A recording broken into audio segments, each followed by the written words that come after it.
Sing a song of sixpence, a pocket full of rye, 24 blackbirds baked in a pie.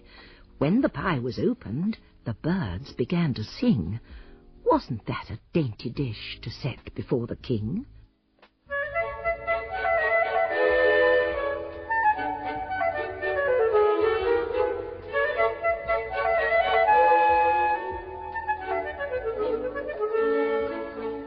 We present June Whitfield as Miss Marple and Nicky Henson as Inspector Neele in Agatha Christie's A Pocket Full of Rye.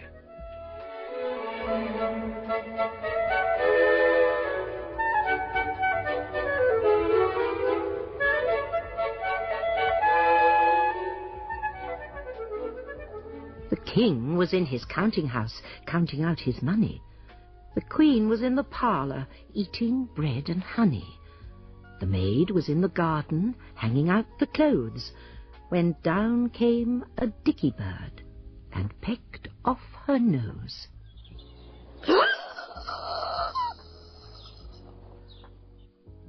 One of the little trials of living in a backwater like St. Mary Mead is that one can never hope to hang on to domestic servants for very long.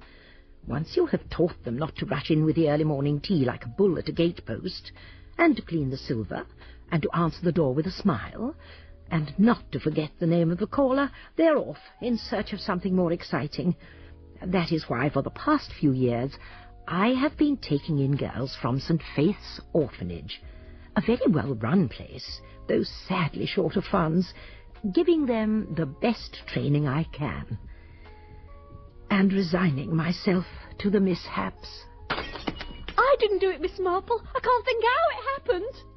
Of course, even the St. Faith girls don't stay long. Gladys Martin went off and took a job in a cafe the moment she'd got a little experience. Not that I would have expected any better. She was a pathetically stupid girl. Well, it's a gayer life, isn't it? That was why I was quite surprised when I heard she'd been taken on as parlour-maid at Yewtree Lodge by Mrs. Fortescue. It's not so hard on your feet, but you don't get so much freedom, of course. Rex Fortescue was not a very proper sort of person, the kind of man who wears a tweed suit to the office, and there were people who said that he was little better than a crook, but he was known to be very rich. And then, 2 months after Gladys went to work for him, he was murdered at his office in London. Mr. Fortescue's having a fit! We must get a doctor, he looks awful! I'm sure he's dying!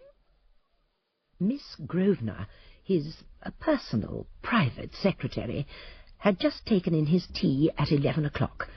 There were rumours that she was rather more than his secretary, but as it happened, this was not the case.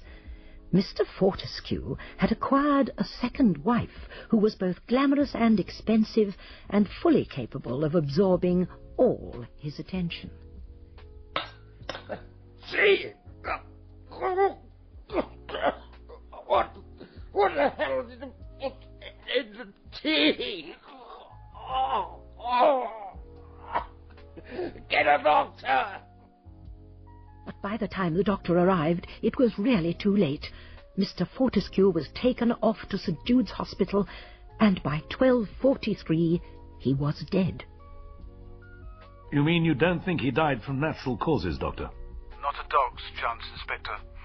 And what's more, just between you and me, I'd be prepared to make a bet on what the poison was. Go on, Burnsdorf. Astound me. Taxine, Inspector. Taxine. Taxi? What the hell's that? I doubt if I would have spotted it if I hadn't had a case of it only 3 weeks ago. Couple of little girls playing dolls' tea parties, pulled berries off a yew tree and used them for tea. Is that what it is? Yew berries? Berries or leaves, highly poisonous. Don't think I've heard of a case before of it being used deliberately. You mean it was given to him in his tea? Oh, no. The stuff couldn't possibly have worked at first. How long would it have taken to kill him, then?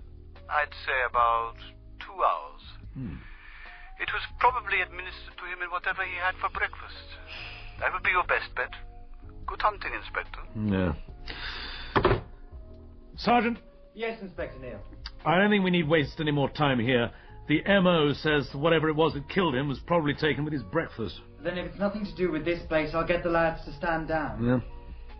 There is something strange, though. Mm-hmm. I checked through the contents of Mr. Fortescue's jacket, and there was one thing that was really peculiar. There was cereal in the right-hand pocket. Cereal? What do you mean, cornflakes? No, sir. It was some kind of grain. Looked like rye to me. Quite a lot of it. Oh, very odd. Well, I'm sure there's some perfectly simple explanation.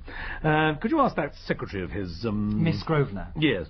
Lovely pair of legs. Just at the moment, I couldn't care less if they were like tree trunks. Just send her in. Yes, Inspector. Miss Grosvenor, the Inspector would like a word. Yes, of course.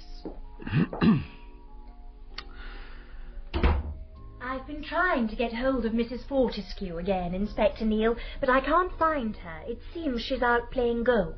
Can't be all that difficult to get a message to her. Oh, do sit down, please. Thank you, Inspector. There seems to be some uncertainty about which course she is actually playing on. There are 3 of them in the neighbourhood.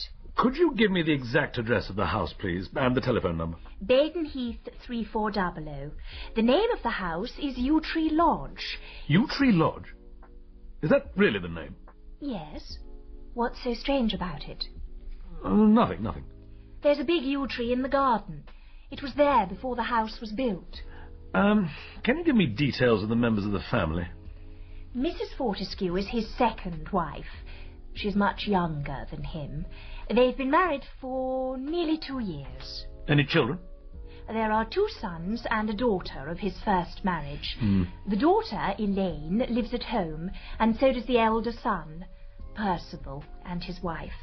He's a partner in the firm. I've been trying to get hold of him, but he's away in the north on business. When did he go away? The day before yesterday. I rang the Midland Hotel in Manchester, but he left early this morning. He was going on to Sheffield. There's a second son, you said? Yes, there is. Lancelot. But there was some kind of disagreement several years ago. He lives abroad. Are both the sons married? Yes, Mr. Percival has been married for 3 years. They live in a self-contained flat at Yewtree Lodge. Have you tried to get in touch with Mrs. Percival? She's gone shopping in London for the day. And who is Lancelot? What a name. Who is Lancelot married to? Oh, she's the widow of Lord Frederick Austin. Very glamorous. You've probably seen her picture in the Tatler. No, it's not exactly part of my regular reading. If you'll bear with me a moment, I'll telephone the house.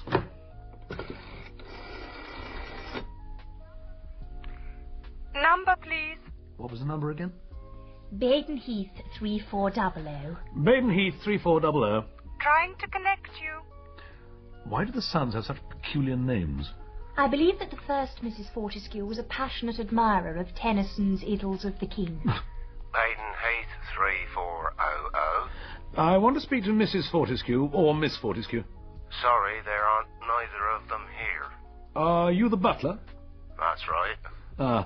Mr. Fortescue has been taken seriously ill. I know. They rang up to say so. But there's nothing I can do about it. Mr. Val's away up north, and Mrs. Fortescue's out playing golf. Mrs. Val's gone up to London, but she'll be back for dinner. And Miss Elaine's out with her brownies. Is there no one in the house I can speak to? Well, there's Miss Ramsbottom, but she don't ever speak over the phone. Perhaps you'd better speak to Miss Dove. I'll go and get her. Oh, thank you. Who's Miss Ramsbottom? She's the sister of the first Mrs. Fortescue. Quite an old lady, I believe, and distinctly odd. And Miss Dove? She's the housekeeper. A very superior sort Miss of... Dove speaking. I'm sorry to have to tell you, Miss Dove, that Mr. Fortescue died in St. Jude's Hospital a short time ago.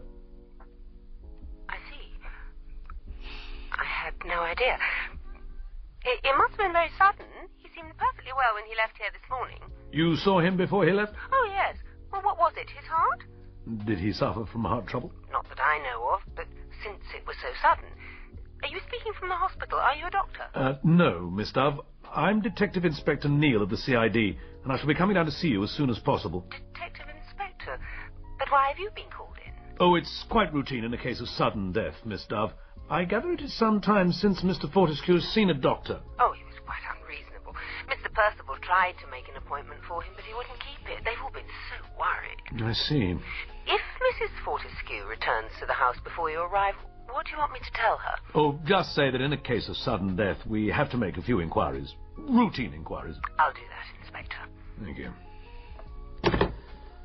So, they've been worried about him lately. Wanted him to see a doctor. You didn't tell me that, Miss Grosvenor? There didn't seem to be any need. He never seemed to be really ill. What did he seem to be, then? Well, just odd. Peculiar in his manner. Worried about something? Oh, no. It's we who were worried. Why so? It's so difficult to say. Sometimes he was quite boisterous. But once or twice, frankly, I thought he'd been drinking. He boasted and told the most extraordinary stories which couldn't possibly have been true. And he started to throw his money about. He wasn't... Well, he just wasn't like himself. As though he had something on his mind? It was as though he were looking forward to something exciting. As though everyday things didn't matter anymore. A big deal that he was going to pull off? Something like that. And the oddest people came round here to see him on business. People who'd never been here before. It worried Mr. Percival dreadfully. Why was that? Well, Mr. Percival's always been very much in his father's confidence, you see. His father relied on him. But lately... Lately they weren't getting along so well? Well, Mr. Fortescue was doing a lot of things that Mr. Percival thought unwise. Mr. Percival is always very careful and prudent. But suddenly his father didn't listen to him anymore, and Mr. Percival was very upset. Did they have a row about it? Mr. Fortescue was quite beside himself. He came right out into the typist's room. What do you mean by holding back that letter to Dunleavy and Holt? I just thought that before committing ourselves, we ought to make sure that... Making sure? Checking up, never committing yourself? That's all you're good for, isn't it? But we hardly know these I people. know them, and that should be good enough for you. You know what you are, Percy? You're just a miserable, pettifogging little clerk. You've no conception of how to do business in a big way. That's not fair. I'm only trying to ensure... I shall get Lance home again. He's worth 10 of you. And he's married well. He's got guts. Even if he did nearly end up on a criminal charge. Oh, dear. Perhaps I shouldn't have told you that. No, don't worry, Miss Grosvenor. What's past is past. Tell me, did he ever lose his temper with you? Oh, no. But then I would never have argued with him. Did he ever... make a pass at you? Well, no, I couldn't exactly say that he did. There's just one other thing.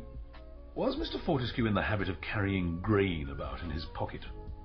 You mean to feed pigeons or something? Could be. Oh, no. Nothing ever like that. Well, thank you, Miss Grosvenor. I'd better be getting down to Yewtree Lodge. Perhaps you can tell me exactly how to find it.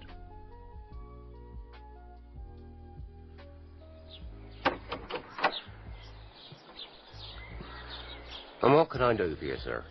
I'm Detective Inspector Neele of the CID. You're Mr. Crump, I take it. Won't you come in, Inspector? Thank you. Has Mrs. Fortescue come back yet? No, sir. Nor Mrs. Percival Fortescue? No, sir. Then I think I'd better see Miss Dove. Something he might have eaten for breakfast? You mean he died of food poisoning? Possibly. Oh, it seems most unlikely. Will you tell me exactly what Mr. Fortescue ate and drank before leaving the house this morning? He had tea, brought to his room at 8 o'clock. Breakfast was at 9:15. Mr. Fortescue had scrambled eggs, bacon, coffee, toast and marmalade. Who was at breakfast? Mrs. Fortescue, Miss Elaine, Mrs. Percival Fortescue. And did they all eat the same things? Mrs. Fortescue has only coffee, orange juice and toast. Miss Elaine and Mrs. Percival always eat a hearty breakfast. Scrambled eggs, cold ham, possibly a cereal as well. And what did Miss Elaine and Mrs. Percival have to drink? Mrs. Percival always has tea. Oh, but surely if it was a case of food poisoning... I did not say definitely that it was. You mean he was poisoned? I've never had anything to do with a poisoning before. It's not very pleasant. Well, I didn't do it, Inspector, but I suppose everyone will say that. Tell me something of the household here, off the record. Off the record? Very well. Let me start by saying I'm not bound by any feeling of loyalty to my employers. I work for them because it's a job that pays well. I would have thought that with your brains and education... I could have done better for myself, my dear Inspector. People will pay anything to be spared tedious domestic problems. I work only for the extremely rich, I run the household efficiently, and I engage the best staff available. Including the butler? There's always that trouble with a couple. Crump is here because of Mrs. Crump, who is one of the best cooks I've ever come across. He just about makes the grade. And what about the family? Oh, they're really all quite odious. The late Mr. Fortescue was the kind of crook that always likes to play safe. He was rude and overbearing and the most frightful bully. And Mrs. Fortescue? Well, Adele was his second wife, as I'm sure you know. He met her at Brighton. She was a manicurist, about 30 years younger than he was. She married him for his money, of course. And how did that go down with the family? Mr. Percival and Elaine were simply livid about it. They treated her appallingly, but she took no notice. Tell me a little about Percival Fortescue. He's known as Val. He's a mealy-mouthed hypocrite. He's prim and sly and cunning. He was terrified of his father, but unlike him, he was mean about money. That's why he's been so long finding a home of his own. And his wife? Jennifer's weak and seems very stupid, but I'm not so sure. She was a hospital nurse before she married him, nursed Percival through pneumonia to a romantic ending. What about the daughter? Oh, one can't help feeling sorry for Elaine. She's one of those great schoolgirls who never grow up. She runs guides and brownies and all that sort of thing. Any love life? There was some sort of an affair not long ago with a disgruntled schoolteacher, but her father came down on the romance like a ton of bricks. And she didn't have the guts to stand up to him? Well, she did. It was the young man who ratted. I suspect it was only the money he was interested in. Elaine is not much to write home about, poor soul. And the other son? Lancelot. I've never met him. He's attractive by all accounts and a thoroughly bad lot. Some little matter of a forged cheque in the past. He lives in East Africa. Well, his father threw him out. Yes, but he couldn't exactly cut him off without a shilling, because he had already made him a junior partner in the company. They haven't spoken for years. All the same... Yes, Miss Duff? All the same, I shouldn't be surprised if Rex Fortescue had been planning to get him back here. What makes you think that? About a month ago, he had a terrible row with Percival. He found out something he'd been doing behind his back, and he was absolutely furious. Percival suddenly stopped being the blue-eyed boy. Ever since then, he's been quite different. Mr. Fortescue? Oh, no, Percival. He's been going about looking worried to death. That's very interesting. Now, what about Miss Ramsbottom? Well, she came here when her sister was still alive, Rex Fortescue's first wife. She has a room of her own on the second floor, does her own cooking and all that. She's quite a character. She was a lot older than her sister. She never cared for Mr. Fortescue, and she simply loathes Adele. Shouldn't Mrs. Fortescue be home by now? Yes, she shouldn't be long. It strikes me as very odd that even if there are 3 golf clubs in the neighbourhood, no one's been able to contact her. It would not be so odd, Inspector, if she didn't actually happen to be playing golf at all. But I was distinctly told that she was. She took her golf clubs and announced her intention of doing so. She was driving her own car, of course. And who was she supposed to be playing golf with? I think it possible that it might be Mr. Vivian Dubois. I see.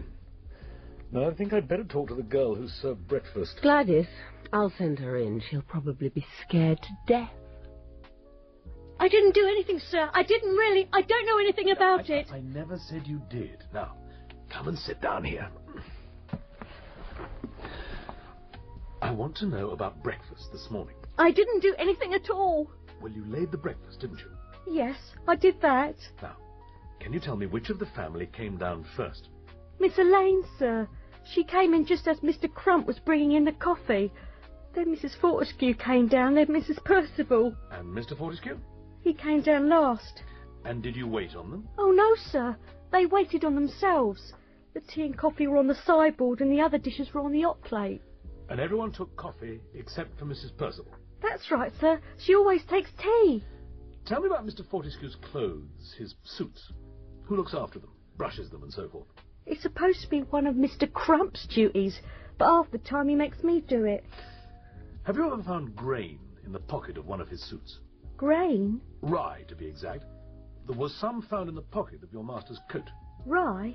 In his coat pocket? Yes. Do you know how it could have got there?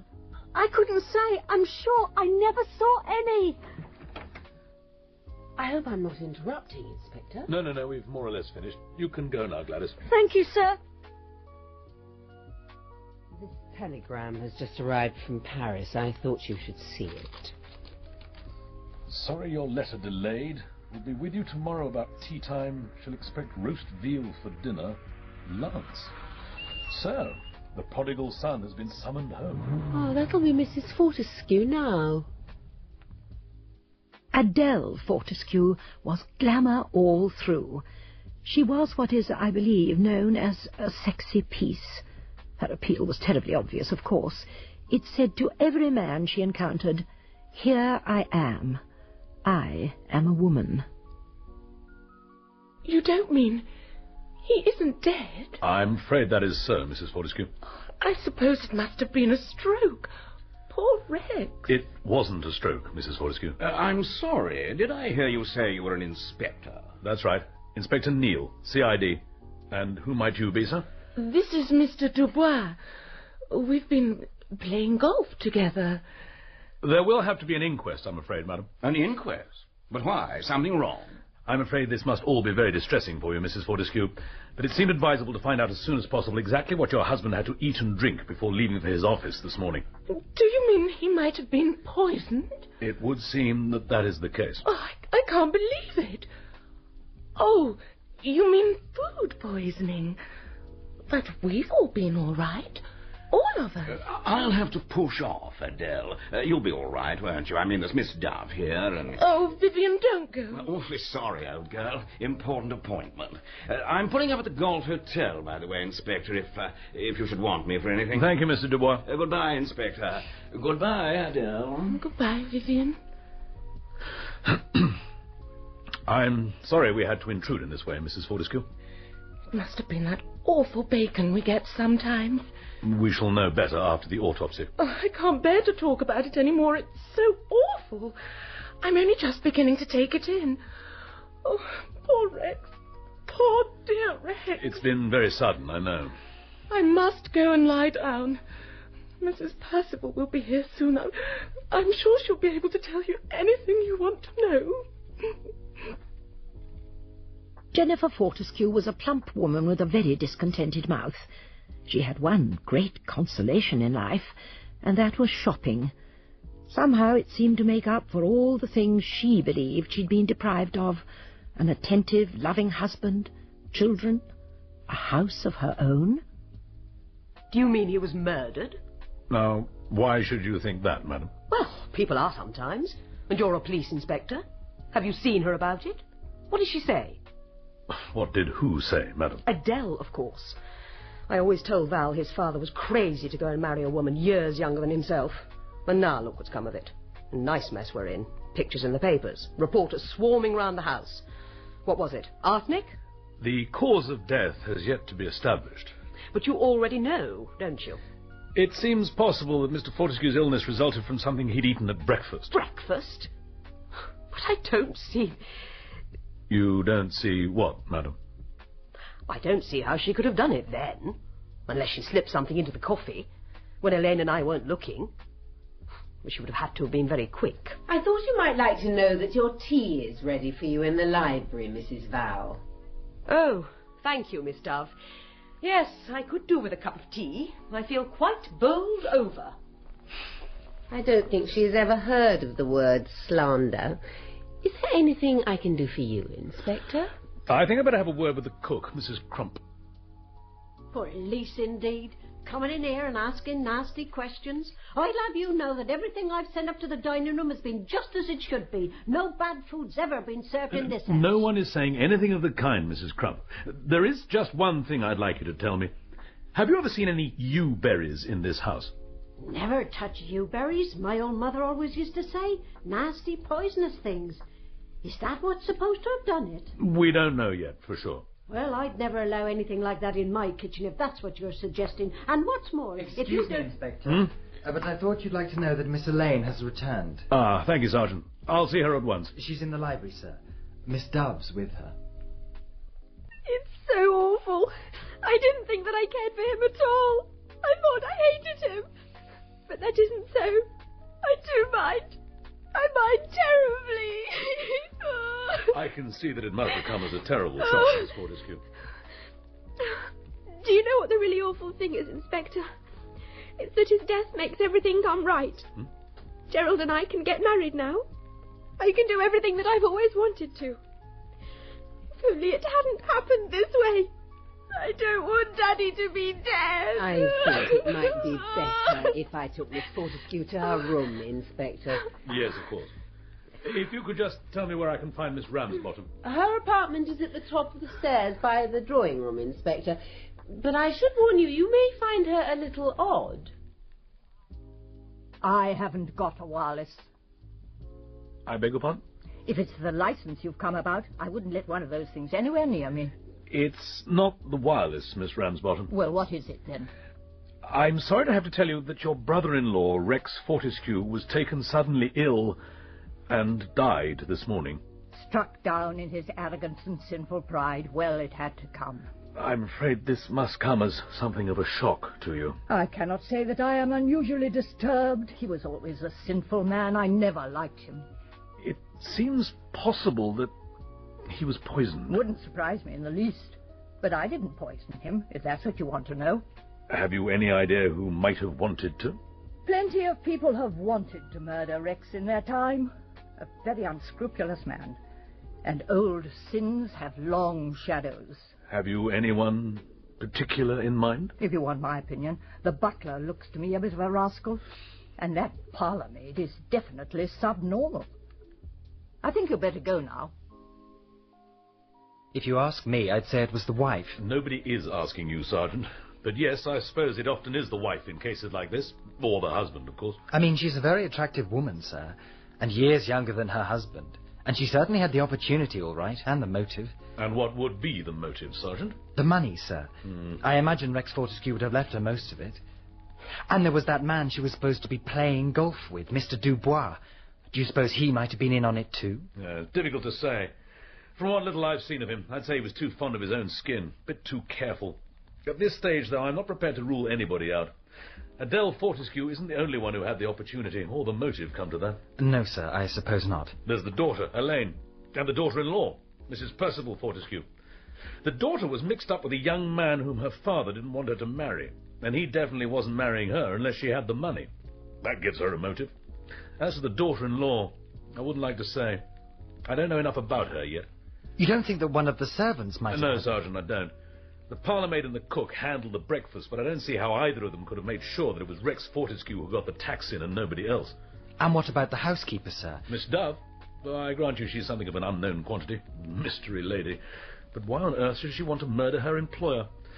No, Sergeant, before we start jumping to any conclusions, I need to talk to the two brothers, Lancelot and Percival. Mr. Percival Fortescue returned to his London office from his business trip to the north first thing the following morning. This has come as a terrible shock to me, Inspector Neele, as you can well imagine. He was the kind of man who seemed to have been born at the age of 45 and come into the world sitting at his desk and waiting for his secretary to take dictation. Are you telling me that my father was deliberately murdered by someone? It would seem so, yes. And have you formed any idea, any suspicion as to whom it might be? It's early days yet, Mr. Fortescue. Oh, yes, I suppose it is. All the same, it would be helpful if you could give us some idea of who your father intended to leave his money to. His testamentary dispositions? Yes, sir. Well, my father made a new will on the occasion of his second marriage. A sum of £100,000 was to be left to his new wife absolutely, and 50,000 to my sister Elaine. I am his residuary legatee.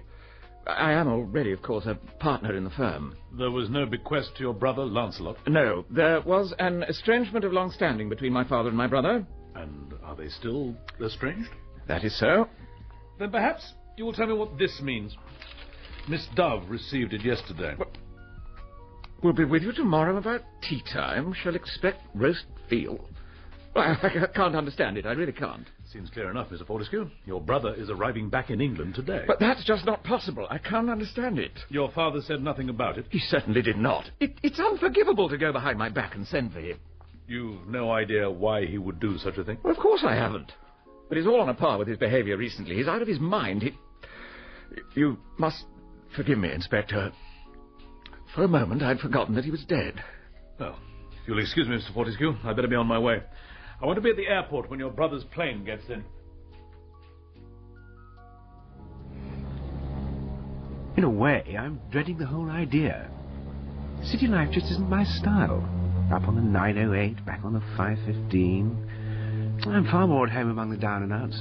Got to settle down sometime, my darling. Well, since the old boy seems to have had a change of heart, I'd be a fool not to take advantage of it. Fancy Percival, of all people, blotting his copybook. Mind you, he always was a sly one. I don't think I'm going to like your brother much. Percy and I never got on. That's all there is to it. And yet, you know, I've always wondered whether it wasn't Percy who... Well, go on. Was he behind that cheque business? That time when the old man kicked me out because he was convinced I'd forged a cheque. Was it Percy who set it all up? So that you'd be chucked out of the firm? I wouldn't put it past him. I wonder what he'll say when he discovers that the prodigal son is about to be welcomed home. Lance, the paper that man's reading there. Do you see? Mystery death of high-flying financier. Doesn't it say Rex Fortescue? Good Lord, I think you're right. I say, terribly sorry, but please, could I possibly have a look at your paper?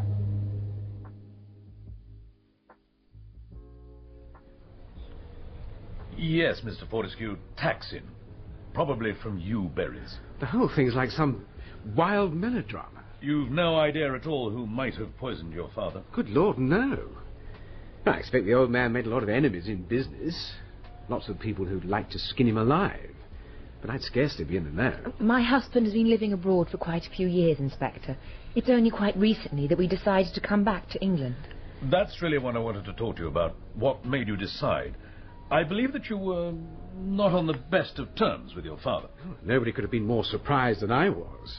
It was about 6 months ago. Not long after we were married. My father wrote and said that he wanted to let bygones be bygones. Asked me to come back and talk things over. Offered to pay my fare. Not the kind of thing I could afford to refuse. And what happened? I came over about 3 months ago. He asked me to come back into the firm. Made me a very advantageous offer. Which we decided to accept. I must admit I wasn't happy about leaving Africa. But I knew that Lance really wanted to come home. So, I returned to Africa to wind up my affairs there. And now here we are, back in England. Ironic, isn't it? And did your brother Percival know anything of this? Well, I don't think he had the least notion. It was all very hush-hush. My father and I met in an hotel outside London. Did any of the family know? No, none of them. Except my stepmother, of course. She was there. The old boy certainly knew how to pick them. She must be at least 30 years younger than him. Some people might consider it taking rather a risk to marry a woman so much younger. Is my dear brother responsible for putting that idea into your head, Inspector? Is my stepmother the top suspect? It's early days to have any definite ideas about anything, Mr. Fortescue. Now, may I ask what your plans are? Where's the family? All down at Yewtree Lodge? Yes. Well, I suppose I should go down there straight away. You'd better stay in an hotel, Pat. No, Lance. I'd much rather come with you. No, my darling, I'd much rather not. But why? Well, frankly, Pat, I'm not too sure about what kind of welcome I'm going to get. I'd like to test the temperature before I bring you down there. And I don't want to take any risks on a house where there's a killer at large. May I speak to Mrs. Fortescue, please? Who shall I say it is? Mr. Dubois. I don't quite know what the correct term is for a man like Mr. Dubois nowadays.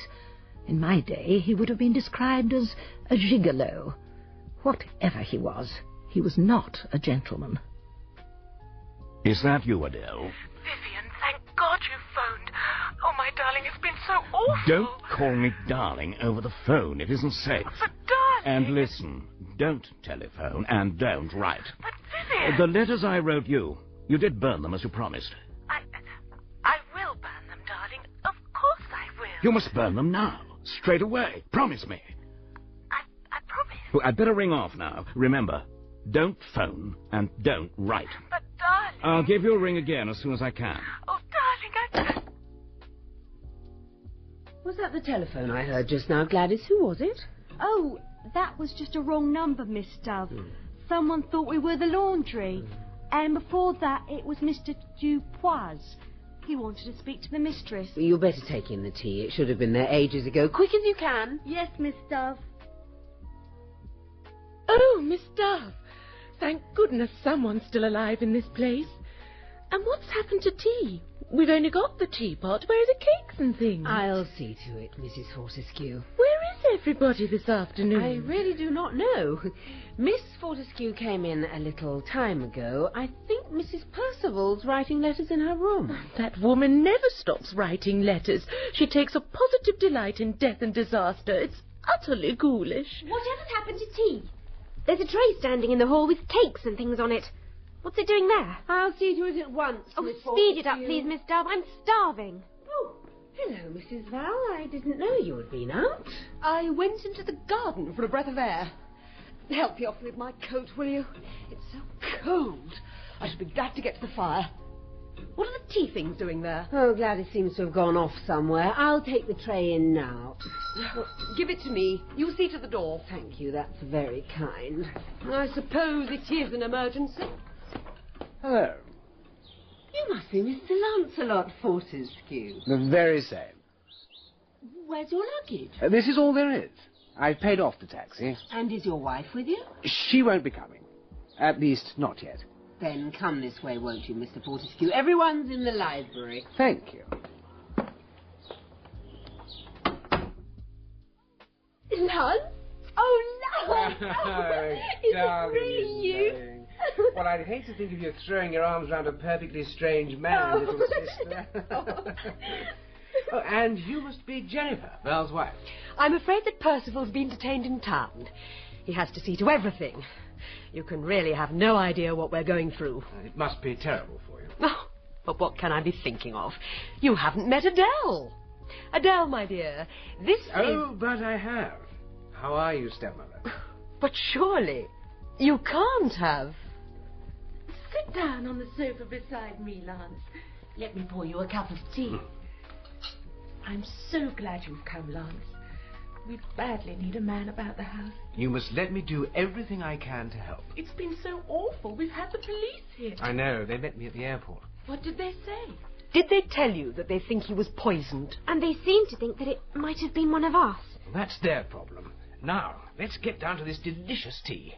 It's a long time since I've seen anything like this. Is Aunt Effie still with us? Oh, she's alive, all right. But she won't come down and have meals. She's very peculiar. She was always that. I must go and see her after tea. At her age, one does really feel that she ought to be in some kind of home. Heaven help any old ladies' home that got Aunt Effie in their midst. This is delicious. Can I tempt you to a piece of chocolate cake, Lance? Oh, most certainly. You'll find that I'm very easily tempted, stepmother. I don't know where the girl's gone. Went off without a word to me. And she knew it was Crump's day off. How we're going to manage now, I don't know. We shall cope somehow, Mrs. Crump, and if Gladys isn't back in time, I shall wait at table myself. She won't come back. She was wearing her best nylon stockings. She's got a young man, you know, Miss Dove, though you wouldn't think it to look at her. Albert, his name is. Gonna get married next year, or so she'd have you believe. But what about the tea things? They're still laying in the library. Who's going to clear them away? That's what I'd like to know. I'll see to it, Mrs. Crump. I'll go and do it now. Oh, Mrs. Fortescue, I didn't realise you were in here all by yourself. Shall I turn the light on? Mrs. Fortescue, what's the matter? Oh, my God. Well, Doctor, what was it? Cyanide. Potassium cyanide, probably, in the tea. Cyanide? And she was top of my list of suspects. Well, you'll have to think again, won't you? Who was the last person to leave the library? Miss Elaine Fortescue. She said her stepmother was perfectly well when she left, pouring herself another cup of tea. Her last, I should imagine. I'm sorry to disturb you, sir. Yes, Sergeant, what is it? We found her, sir. Found who? The parlour-maid, sir. Gladys. Well, what about her? It was the housemaid, sir. She remembered that she hadn't brought the clothes in that were hanging on the line. She went out there with a torch to get them in, and she almost fell over the body. Body? Gladys. Strangled she was, with a stocking round her throat. Been dead for hours, I'd say. And, sir, somebody had done a wicked joke on her. What do you mean? A clothes peg. There was a clothes peg clipped on her nose. That was what made me so very angry. I just happened to pick up the paper, and there it was. Such a cruel, contemptuous gesture. It gave me a kind of picture of the murderer. To do a thing like that, it is so very wicked to affront human dignity like that. Particularly if you have already killed. There was only one thing to do. I caught an early train from St. Mary Mead, and 2 changes, and a taxi ride later.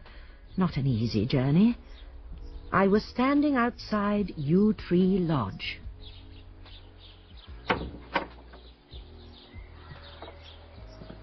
Yes, madam. What can I do for you? Could I see the mistress of the house, please? Well, madam, I don't know who exactly that would be I now have that... come to speak about the poor girl who was killed, Gladys Martin. Oh. Oh, I see, then, well, perhaps you'd best see Mrs. Lance Fortescue. She's in the library. Thank you. I hope there wasn't anyone you specially wanted to see, Miss Marple. I wasn't here when it happened. My husband and I only came over from Africa a few days ago. It's very simple, really. I read in the paper about Gladys having been murdered, and of course I knew all about her. Oh. I trained the girl for domestic service, and since this terrible thing has happened to her, well, I felt that I ought to come and see if there were anything I could do about it. I think that it's a very good thing you have come.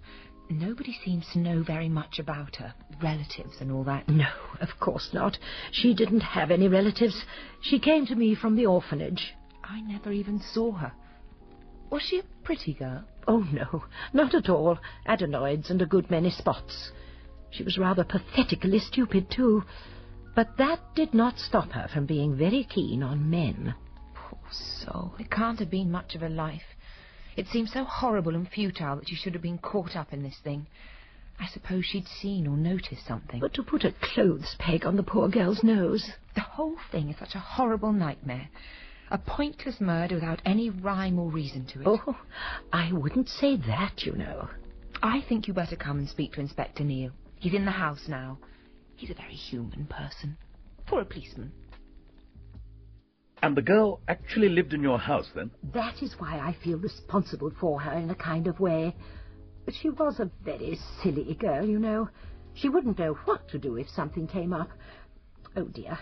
I'm expressing myself very badly. You mean that she didn't have good judgment as to what was important or not, is that it? Oh, yes, exactly, Inspector. When you say that she was silly... She was the credulous type. She was the sort of girl who would have given her savings to a swindler. If she'd had any savings. What about men? Oh, she wanted a young man badly. In fact, I think that is why she left St. Mary Mead. The competition there is very keen. She did have hopes of the young man who delivered the fish. Young Fred Parkin had a pleasant word for all the girls, but of course he did not mean anything by it. That upset Gladys quite a lot, but I gather she did find herself a young man in the end. It seems so. Albert Evans, I gather his name was. She seems to have met him at some holiday camp. He was a mining engineer, or so she told the cook. That seems most unlikely, but I dare say it is what he told her. As I say, she would believe anything. You don't connect him with this business at all? No, I don't think so. He never seems to have visited her, though there were a few postcards. Oh, well, I'm glad that she had her little romance, since her life was so brutally cut short. I wonder... I suppose it would be a great presumption on my part if I could possibly assist you in my very humble and, I'm afraid, very feminine way. Assist me? talk to people. They might say things to me that they'd never say to you. There is a Miss Ramsbottom here, I believe, who is interested in foreign missions. You may have something there. I can't say that I've had much success with the lady. Oh, it is very kind of you, Inspector. This is such a wicked murder, and the wicked should not go unpunished. That's an unfashionable belief nowadays, Miss Marple. Not that I don't agree with you. Of course, I only know what little I've been able to read in the newspapers, but they are often so sensational, and one cannot really be certain of having just the sober facts. They're not particularly sober. To put it briefly, Mr. Fortescue died in his office as a result of taxine poisoning. Taxine is obtained from the berries and leaves of yew trees. How very convenient. And Mrs. Fortescue? She was taking tea in the library. Somebody slipped cyanide into her cup. Such dangerous stuff. Necessary for taking wasps, of course, but one has to be very, very careful. You're quite right. There was a packet of it in the gardener's shed. Again, most convenient. Was Mrs. Fortescue eating anything? Oh, yes. Cake, I suppose? Bread and butter? Scones, perhaps? Jam? Honey? All that, of course, but the cyanide was in the tea, Miss Marple. Oh, yes, I understand that, but it is rather significant, don't you think? And what about poor Gladys? It seems that she took the tray with the tea into the library, but when it came to the second tray, the one with the cakes and things, she got no further than the hall. She must suddenly remember that she'd left some clothes drying outside on the clothesline. While she was taking them down, somebody slipped a stocking round her neck, and, well, that was that. And a clothes peg was clipped on her nose. Yes, a sneering, vicious, unnecessary thing to do. Surely not unnecessary, Inspector. I'm sorry? It does all make a pattern, doesn't it? I don't quite follow you, Miss Marple. No, I think there was probably a reaction against nursery rhymes when you were a little boy. Of course, it is a great impertinence on my part, saying this sort of thing to you. Say anything you like, Miss Marple. Well, I know I'm very old and rather muddle-headed, but what I mean to say is, have you gone into the question of blackbirds? Blackbirds? Sing a song of sixpence, a pocket full of rye. Huh? 24 blackbirds baked in a pie. When the pie was opened, the birds began to sing. Wasn't that a dainty dish to set before the king? But I still... The king was in his counting-house, counting out his money. The queen was in the parlour, eating bread and honey. The maid was in the garden, hanging out the clothes, when down came a dicky bird and pecked off her nose. Good Lord. I mean, it does fit. It was rye in his pocket, wasn't it? Yes, it was. There you are. And Rex means king, of course, and he was in what you might call his counting-house, and Mrs. Fortescue was the queen in the parlour, eating bread and honey. Yes. And so, of course, the murderer had to put a clothes peg on Gladys's nose. That is why you think I should make inquiries about blackbirds. I think it might be wise, because there must be blackbirds. In? I'm sorry to disturb you, sir. Very well, Miss Marple. I'll look into the matter. If you'd care to take a look over the things in the girls' room, I'll arrange for it to be opened for you. Oh, that would be most kind of you, Inspector. As I say, I have not the least desire to interfere. I thought you ought to see this, sir. I found it in the shrubbery. It must have been chucked out from one of the back windows. A pot of marmalade? You mean this is the way they served it at breakfast? Yes, sir. They don't go in for fancy pots. And Mr. Fortescue was the only one who ever took marmalade for breakfast. Well, that made it very simple, didn't it? Of course, we'll have to have it analysed for any traces of taxine. Where's the marmalade kept? They order the marmalade and jams in batches of 6 at a time. They put a new one in the pantry when the old one's getting low. Which means that it could have been tampered with days before it was brought to the breakfast table, by anyone who had access to the house. Yes, sir. Did I gather that you wanted to give the old biddy the keys to the girl's room? Yes, Sergeant. She may be an interfering old busybody, but there's just a chance that she'll find something that we've missed. She's got quite a reputation at the Yard. Sir Henry Clithering thinks the world of her. Well, there's no accounting for appearances, sir. Well, now I think I'll have a word with Miss Dove. I need to find out exactly when she last saw Gladys Martin alive. It was in the hall. She was mooning about as though she was waiting for someone. I told her to bring in the tea. And you yourself were coming from where? From upstairs. I thought I heard the telephone ringing in the hall. And Gladys had answered it, presumably? Yes, she said it was a wrong number. And that was the last you saw of her? Yes, it was. And when did Mr. Lancelot Fortescue arrive? It would have been about 20 minutes later. I thought he'd arrived earlier, but What made you think he'd arrived earlier?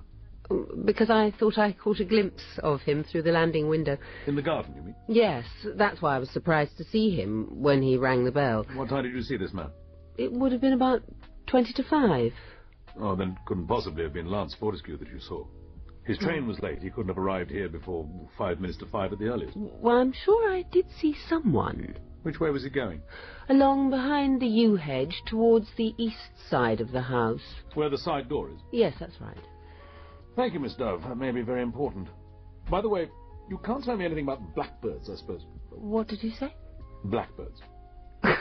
You mean that silly business last summer? Ah, but surely that can't have anything to do with... I'd welcome an account of it from you, Mr. Dove. But it must have been some silly joke. Mr. Fortescue found 4 dead blackbirds in his study here. The gardener had shot them and hung them up in the fruit bushes. And somebody had cut them down and put them in Mr. Fortescue's study? Yes. How did Mr. Fortescue take it? Oh, he was very annoyed. Not that it ever took very much to make him annoyed. Is that what you wanted to know? For the time being. Well, then I'd better be getting on. I need to see to the guest room. Somebody coming to stay? Or rather the opposite. We had prepared a room for Mr. Gerald Wright, a friend of Miss Elaine's. He arrived at the Golf Hotel here the day after Mr. Fortescue's death. The day after? Miss Elaine wanted him to come and stay here, but in view of the other 2 tragedies, it seemed more suitable that he should stay where he was. At the Golf Hotel? I think perhaps I should have a word with Miss Elaine. He's a schoolmaster. We're not actually engaged. Didn't seem quite the right time. What was your father's attitude towards Mr. Wright? He didn't understand him. He wouldn't allow him in the house. Gerald's an intellectual, you see. He's got a lot of unconventional and progressive ideas. I understand. Now, on the day of Mrs. Fortescue's death, you were the last person to see her alive, I believe. Yes, I suppose I was. And when was that? About 5:20. I went out for a short walk. To the Golf Hotel? Yes, that's right. But Gerald wasn't there. I see. Just one more thing. Do you know whether Mrs. Fortescue made a will? I've no idea. I suppose so. People usually do. It doesn't necessarily follow. Have you made one? No, I haven't. Up to now, I haven't had anything to leave. And now you've got £50,000. Changes a lot of things, Miss Fortescue. Oh, yes, Inspector. Adele certainly made a will. She told me so. And when would this have been, Mrs. Percival? Not more than a month ago. I happened to be in the High Street when I saw her coming out of Ansell and Worrell's. The local solicitors. She told me that she wouldn't go to Rex's solicitors in London. My will's my own business, Jennifer, she said. I'll make it my own way, and no one's going to know about it. That's very helpful. There's just one other thing. What can you tell me about blackbirds? Blackbirds? What kind of blackbirds? I think they were meant to carry some kind of message. Oh, I suppose you mean the ones last summer in the pie. Pie? It was all a very silly practical joke. I can't imagine who's been telling you about it. There was a veal and ham pie left out for supper on Sunday night. Somebody got hold of it, took off the crust, and put dead blackbirds in it. My father-in-law was quite shaken. He kept on asking whether any of us had noticed any strangers about the place. He was really rather frightened. I am afraid that it was quite some time before Sergeant Hay remembered that he was supposed to be letting me have a look at Gladys's room. There wasn't very much to see. Some cheap and rather pathetic finery, her make-up things, and a pot of cream for her spots. And there were 3 picture postcards from her young man, written in a rather illiterate hand. One of them said, "Lots of nice-looking girls here, but not one that's a patch on you. Be seeing you soon, don't forget our date, and remember after that it's thumbs up and living happy ever after." Poor Gladys. No happy ever after for her, but a cruel death. and a clothes peg on her nose to fit into a nursery rhyme. Blackbirds? What kind of blackbirds? I wish I knew. You surely can't expect Lance to know much about what's been going on here, Inspector. He's been away in Africa for years. It wouldn't be something to do with the Blackbird mine, by any chance? Blackbird mine? What's that?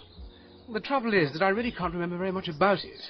I just have a vague idea about some shady transaction in Father's past. Somewhere out on the west coast of Africa, I think. He had a tremendous row with Aunt Effie about it. Aunt Effie? Miss Ramsbottom. My mother's sister. Why don't you have a word with her about it? Oh, do come in, Inspector.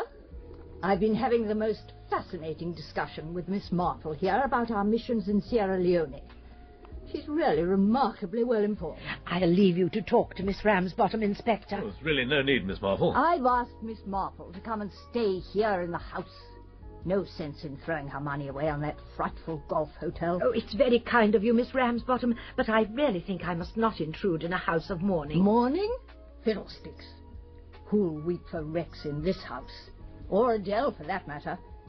In any case, I want you to stay. Then I shall go and telephone the golf hotel and cancel my booking. And don't let them bully you into making you feel guilty. Don't worry, I won't. Yes, Inspector? What do you want? I was wondering whether you might be able to enlighten me about the Blackbird mine, ma'am. So you've got onto that, have you? Well, sit down. Thank you. I can't tell you much. I'd be grateful for anything you could tell me. It's a long time ago now, 20 or 25 years. There was some concession or other in East Africa. Rex went out there with a man called Mackenzie, who was his partner in the business. Mackenzie died of fever, and Rex came home and said the concession was worthless. That's all I know. I think perhaps you know a little more than that. It's all hearsay. Mackenzie's family insisted that Rex had done something dishonest. What kind of thing? Mrs. Mackenzie was a very unbalanced woman. She came here and made out that Rex had murdered her husband. I believe she went into an asylum sometime later. She had a couple of young children with her who looked scared to death. Was there anything in it, do you think? I don't think that Rex would actually have murdered Mackenzie, but it wouldn't surprise me if he'd left him there to die. If he did, well, Retribution's caught up with him. Now, that's quite enough of that. Send that Marple woman back. She's the only sensible woman I've met in years. Actually, having a room in Yewtree Lodge made everything so much easier. I could sit in a corner of the drawing room with my knitting, and nobody would really be aware that I was taking any notice of them. There is a line in Alice in Wonderland which goes, "They're all very unpleasant people," which very accurately summed up the Fortescues. They were selfish and grasping, and utterly without moral scruple. And yet I couldn't help thinking how like they were to some of the people I had known in St. Mary Mead. There was Mrs. Percival, talking 19 to the dozen, for all the world like Mrs. Mitchinson, the bank manager's wife, who one day said far too much. And Mr. Percival, with his pale hair and mean little mouth, just like that nasty Mr. Emmett, who came to stay for 6 months at Evelyn House and absconded with the money for the Church Restoration Fund. And Elaine reminded me of that poor Miss Peabody, who used to do so badly in the Gymkhana every year, and who fell in love with the most unsuitable young curate from Woking. No, I cannot say that I warmed to the Fortescues. And yet I had the impression that they were all frightened. Frightened of what Inspector Neele might find out about them. Not that he seemed to be paying them much attention. He was far more interested in what he could learn from Adele Fortescue's fancy man, Mr. Dubois, staying over at the golf hotel. A lovely woman. A really charming woman. We often played golf together. I believe you called at Yewtree Lodge on the afternoon of her death. Oh, no. I didn't do that. I never went near the house. You were seen in the garden of Yewtree Lodge at about 4:30. Well, I may have passed that way, but I never went into the house. You didn't go in through the side door and up to Mrs. Fortescue's room? You didn't try to find something in her desk? You've got those damned letters, I suppose. She swore to me that she'd burn them. You're not denying that you were a very close friend of Mrs. Fortescue? Well, how can I, when you've got the letters? But you can't think for a moment that I ever thought of getting rid of Rex Fortescue. Did Mrs. Fortescue? But she was killed as well. Surely the person who murdered her husband must have murdered her. It might be so. But it is possible that Mrs. Fortescue killed her husband, and that after his death, she became something of a danger to somebody else. Someone who might have been the motive for Rex Fortescue's murder. But that's preposterous. You can't suspect that. She made a will, you know. She left you everything she possessed. I don't want a penny of it. Not that it amounts to very much. Her furs and jewellery, that's about it. But I thought that her husband had left her Did you, Mr. Dubois? That's very interesting. So you did know the terms of Mr. Fortescue's will, after all? Well, what are you going to do about it? Nothing at all for the time being. Not today. Do you happen to know in which room Mr. Gerald Wright is staying? As it happens, Inspector, I was on the Isle of Man when Rex Fortescue was murdered. I can't say I was sorry to hear of his death. He was an out-and-out capitalist, and he victimized me for my political opinions. I understand that you broke off your engagement to Elaine Fortescue when her father told you that he would cut her off without a penny if she continued to see you. Well, that's a very crude way of putting things. As a matter of fact, I was not prepared to sacrifice my political convictions for money. But you have no objections now to marrying a wife who's just inherited £50,000? Not in the least. The money will be used for the benefit of the community. But surely you haven't come here to talk about my politics. No, Mr. Wright. I wanted to ask you about a simple matter of fact. I believe that you were in the neighbourhood of Yewtree Lodge at the time of Mrs. Fortescue's death yesterday afternoon. And what leads you to believe that? You left the hotel at 4:15 and walked down the road in the direction of the house. It seems reasonable to suppose that you were going there. I thought of it, but I considered that it would be rather a pointless thing to do.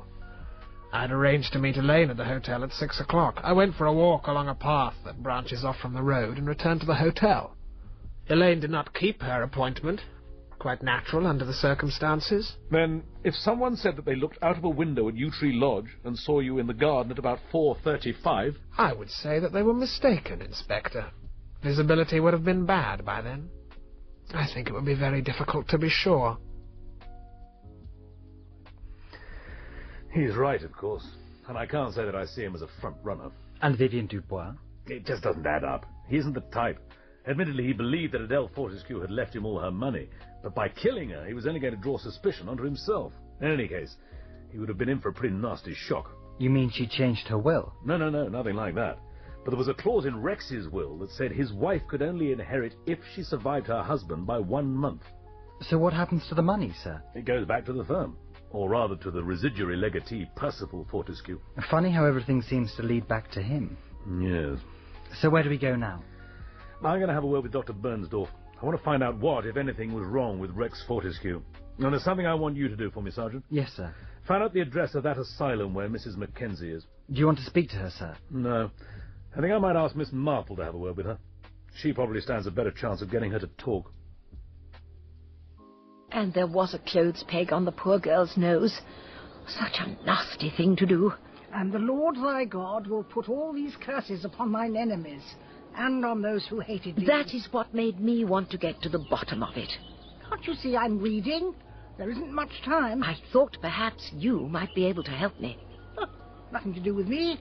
I don't go round putting clothes pegs on servant girls' noses. But it was the Blackbirds, you see, and the rhyme. Somebody put Blackbirds on Rex Fortescue's desk a few weeks before he died.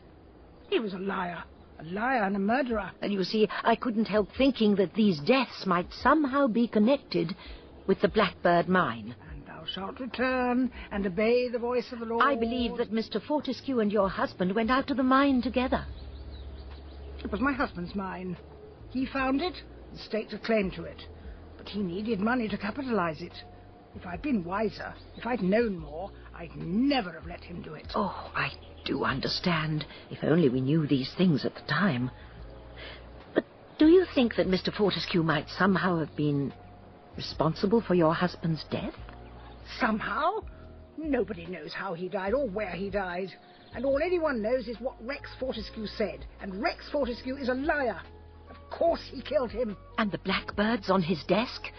Can you tell me about that?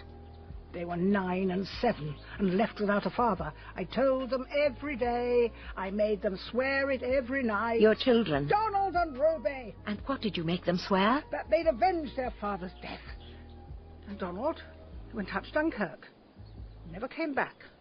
Killed in action, they said. And your daughter? Haven't got a daughter. You mean that she too is dead? Look here. Look here. In the Bible. Do you see? Her name was written here. Here. But I've struck it out. The recording angel won't find her name in my Bible. She didn't keep faith, and so I cut her out. There isn't such a person as Reuben Mackenzie any longer. Now I want you to go away. I don't want to talk to you anymore. I want to read my Bible. Good morning. Can I help you? You must be the glamorous Miss Grosvenor. I don't No, we haven't met.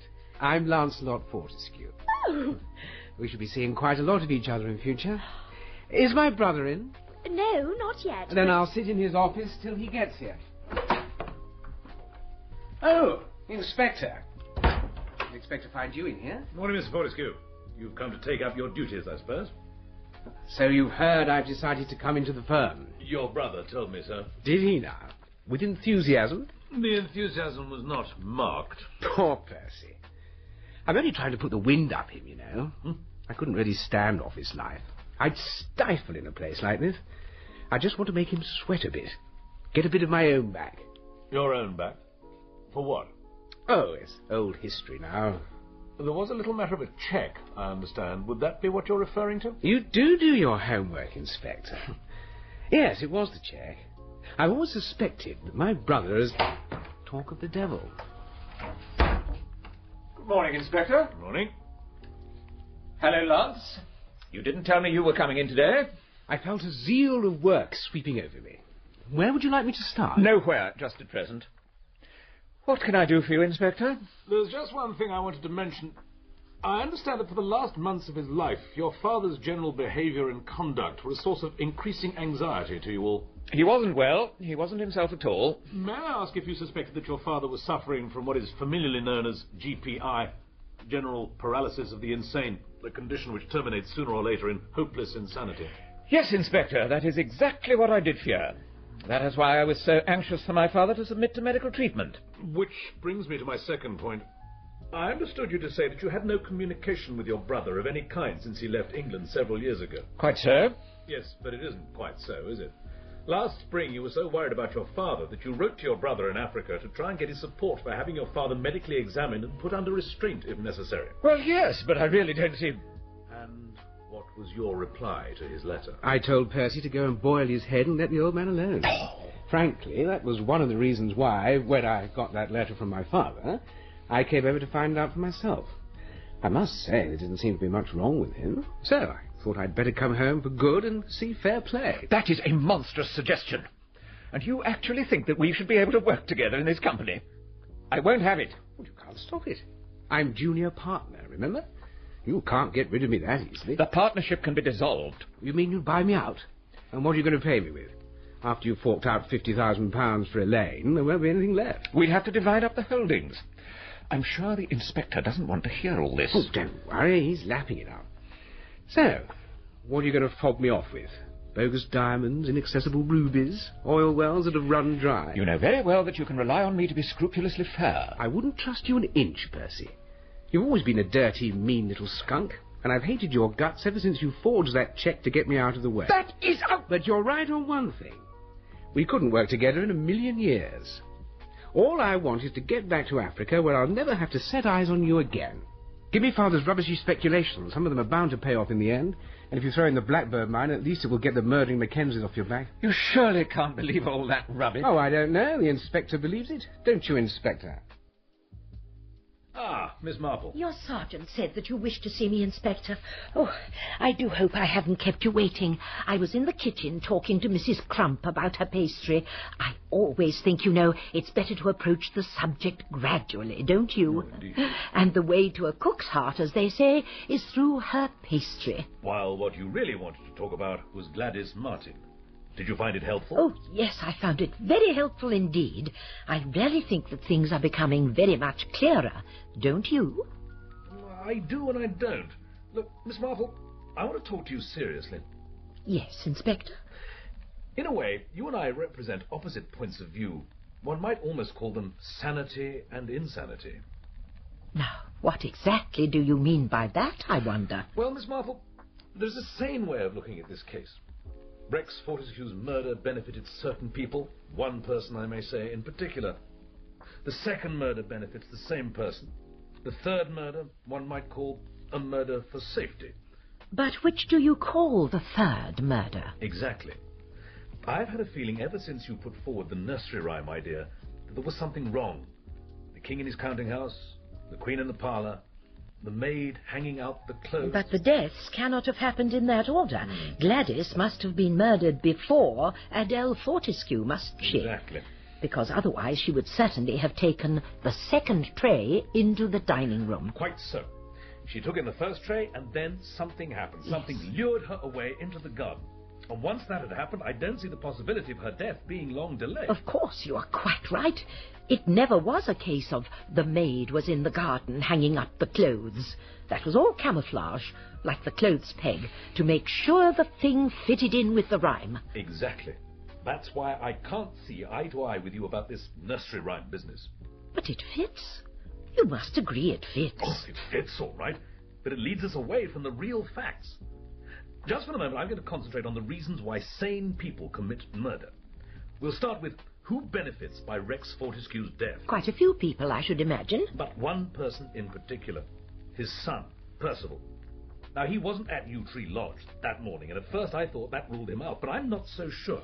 Because, of course, he could have put the taxine in the marmalade days before, and he was safe in the knowledge that his father was the only one who would ever eat it. Precisely. Now, Consolidated Investments was in a bad way. If the firm had to pay out $100,000 to Rex Fortescue's widow, it would have crashed. Ah. But she died. And again, the principal gainer was Percival Fortescue. But what makes it all so difficult, Inspector, is that he could not possibly have poisoned his stepmother or strangled Gladys, since he was in his office in the city at that time. In other words, Percival is out, and yet everything leads to him. There are other possibilities, of course. Mr. Dubois and Mr. Wright. I do so agree with you, Inspector. Wherever there is a question of gain, one has to be suspicious. The great thing to avoid is having in any way a trusting mind. Always think the worst? Oh, yes, I always believe the worst. What is so sad is that one is mostly justified in doing so. Oh, I suppose it could have been Mrs. Percival. She was on the spot. She could have done it. It doesn't seem quite right somehow. And it certainly doesn't tie up with your fantastic nursery rhyme theory. Is it really so fantastic, Inspector? If your theory is correct, then it all boils down to one person, doesn't it? You told me that Mrs. Mackenzie had made her children swear to avenge their father's death. Yes. Well, Donald was killed fighting at Dunkirk.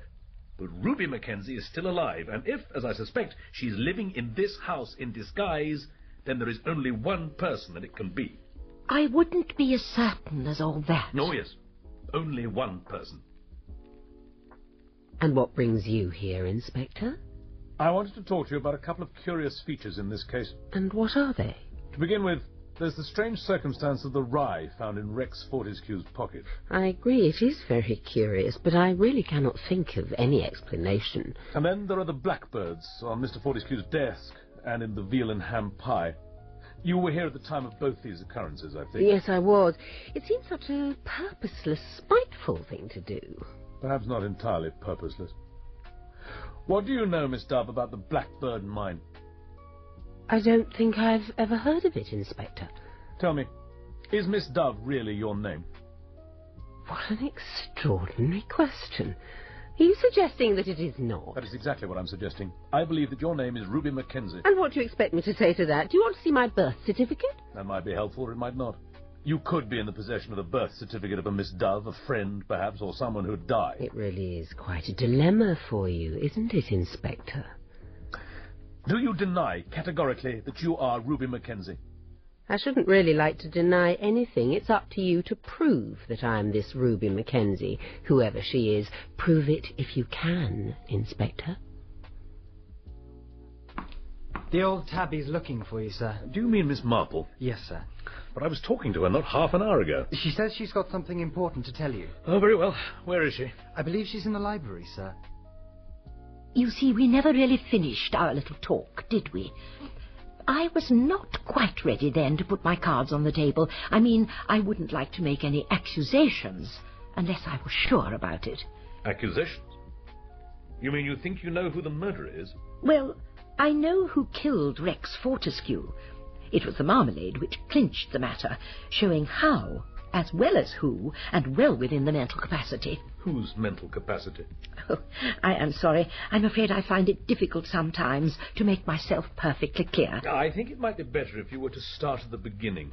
Yes, of course. And the beginning is Gladys. I mean, I came here because of her, and you very kindly let me look through her things. And what with that, and the nylon stockings, and the telephone calls, and one thing and another, it all came out perfectly clear.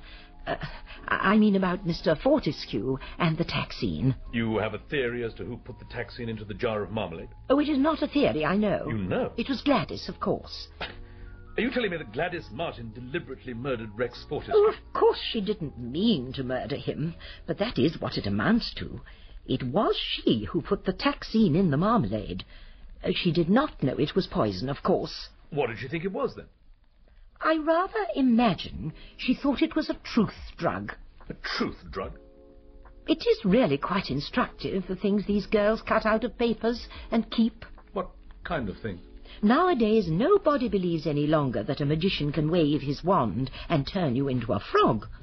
But if you read in the paper that scientists can give you frog-like characteristics by injecting you with certain glands, everyone will believe it. Science has taken the place of magic. And so, having read in her paper about truth drugs, Gladys would have believed it absolutely when he told her that that was what it was. Who told her? Albert Evans. Not, of course, that that was really his name. He met her last summer at a holiday camp, and he flattered her and made love to her and spun her some story about some frightful injustice that Rex Fortescue had perpetrated, and how he must be made to confess and to make restitution. But how do you know this? Well, I do not know it, but I'm almost certain about it. He persuaded her to take a post here. Not difficult, considering the dreadful shortage of domestic staff. And when the day came that they'd agreed upon, she put the drug he gave her into Rex Fortescue's marmalade and put the rye into his pocket. I don't know what he told her to account for that. But as I told you from the beginning, Gladys Martin was a very credulous girl. But what did she suppose was going to happen? Albert told her that he would be at Rex Fortescue's office that morning, by which time the truth drug would have worked, and Rex would confess everything. You can imagine the poor girl's feelings when she heard that Mr. Fortescue was dead. I suppose she must have thought that Albert had misjudged the dose, and would have waited for him to get in touch with her. And did he? Oh, yes, by telephone. Of course. Miss Dove said there was a phone call on the day of the girl's murder. Gladys said it was the wrong number, so he was arranging to meet her. That was why she had on her best nylon stockings. But she wasn't going out. He was coming to the house. Which he did? And strangled her. She had to die, poor credulous girl. And then he put the clothes peg on her nose to make it fit the rhyme, the nearest he could get to the little dicky bird that pecked off her nose. But this man calling himself Albert Evans, are you saying that he wanted revenge for the Blackbird mine business? Are you suggesting that Mrs. Mackenzie's son is alive after all and didn't die at Dunkirk? Oh, no, I'm not suggesting that at all. Don't you see, Inspector, all this Blackbird business is a complete fake. It was used by somebody who'd heard about the Blackbirds. The ones on the desk and in the pie. Oh, yes. They were real enough, you see. They were put there by someone who knew about the old business of the mine and who wanted to frighten Rex Fortescue. But there was no question of killing him. The real murderer saw that he could make use of it and make it look as if the deaths were following the pattern of the nursery rhyme. But he wasn't after revenge. He was after money. You mean that it was Percival Fortescue after all? No, not Percival. Lance. But that's just not possible. He came over here in the summer to see his father. I don't believe for a moment that his father wrote to him or sent for him. Lance was determined to arrange a reconciliation with his father and to get himself a profitable position in the family firm. His father probably sent him back to Africa with a flea in his ear. But Lance had recently got married, and the pathetic pittance he was living on was not enough for the two of them. He was genuinely in love with Pat, who is a dear, sweet girl, and he wanted to lead a respectable, settled existence. For the first time in his life. And in his terms, that meant having a lot of money. While he was in England, he heard about the Blackbirds on his father's desk and in the pie, and he jumped to the conclusion that Mackenzie's daughter was in the house. Who would be an ideal scapegoat for the murder. Yes. I think he must have realized that his father's mental state was putting the whole company in danger, and that if he didn't act quickly there would be a complete crash. So he stayed on in England, and found his unwitting accomplice, poor, credulous Gladys. She would also provide him with the maid in the garden for the nursery rhyme. You really think he planned it all in that detail? I'm certain of it. Gladys would give him the alibi he needed for the murder of his father, for at the time she was putting the taxine in the marmalade, he would be in Paris on the last stage of his journey from Africa. But how did he carry out the actual murders of Adele and Gladys? Oh, it was child's play. He came by an earlier train than the one he said he'd caught, and arrived just at the time when Gladys was in the hall with the second tray. He came to the side door and beckoned her. He could have killed her in a matter of moments and then come round to the front door. And while he was having tea with Adele, he found an opportunity to slip the cyanide in her cup before going off to see Miss Ramsbottom. Yes, but what did he stand to gain by it? Was his share in the estate really big enough to cause him to kill 3 people? That is exactly what I thought at first.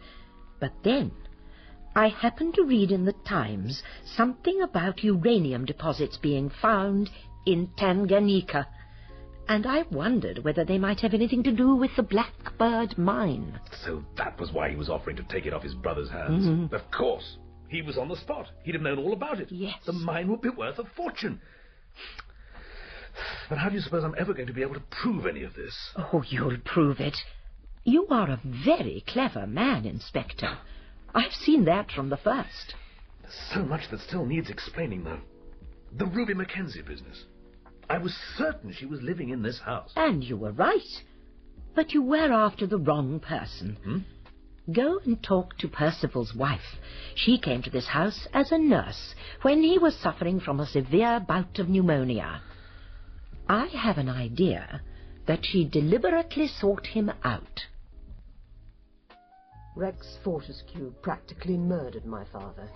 He didn't shoot him or stick a knife in him, but he left him to die. My mother made me swear on the Bible that I would kill him. Of course, I would never have done that, but I did want to pay him back. And that is why you got the job as nurse to his son. At first I had the idea that I might just allow him to die.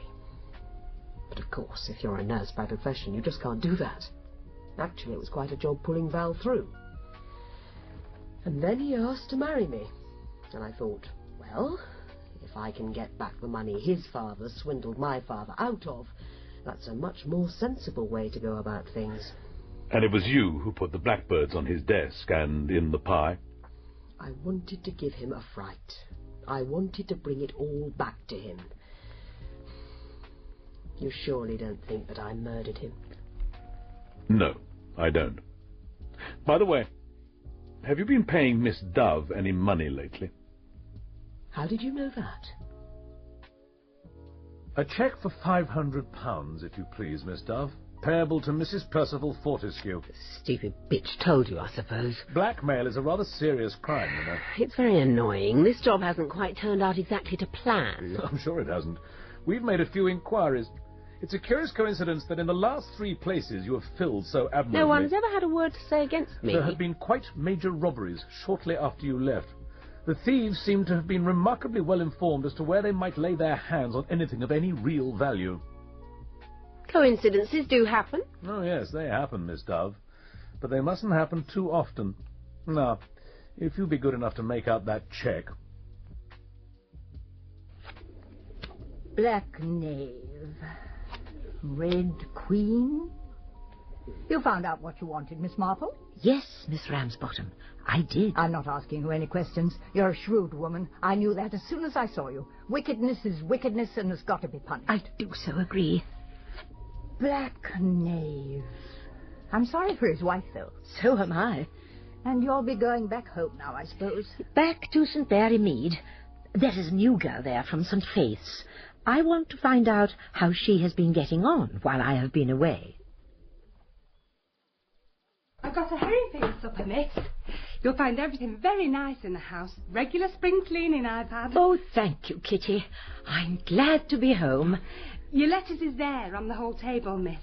And there's one as went to the house up the road by mistake. Oh. And they've been away and the house shut up for weeks, so they only found it yesterday. Said they hoped it wasn't important. Thank you, Kitty. Will that be all, miss? For the moment, thank you.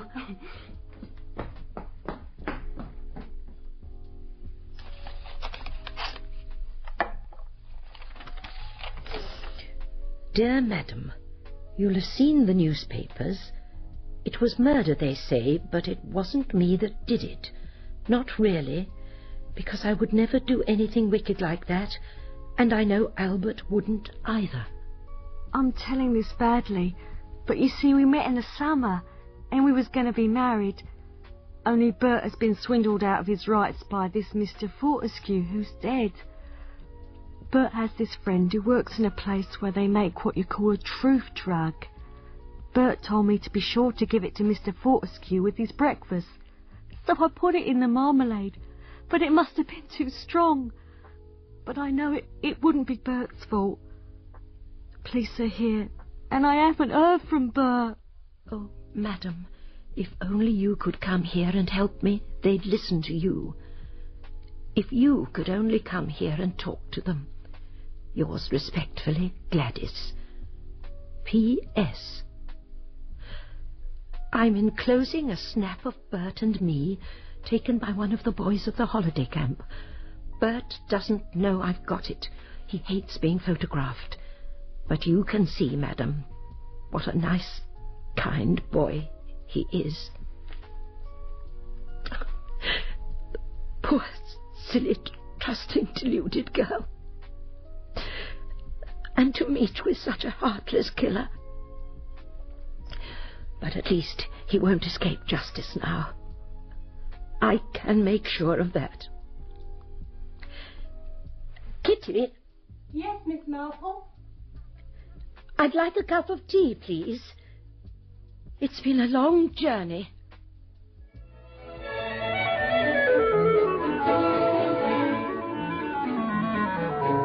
In Agatha Christie's A Pocketful of Rye, dramatised for radio by Michael Bakewell, Miss Marple was played by June Whitfield, and Inspector Neele by Nicky Henson.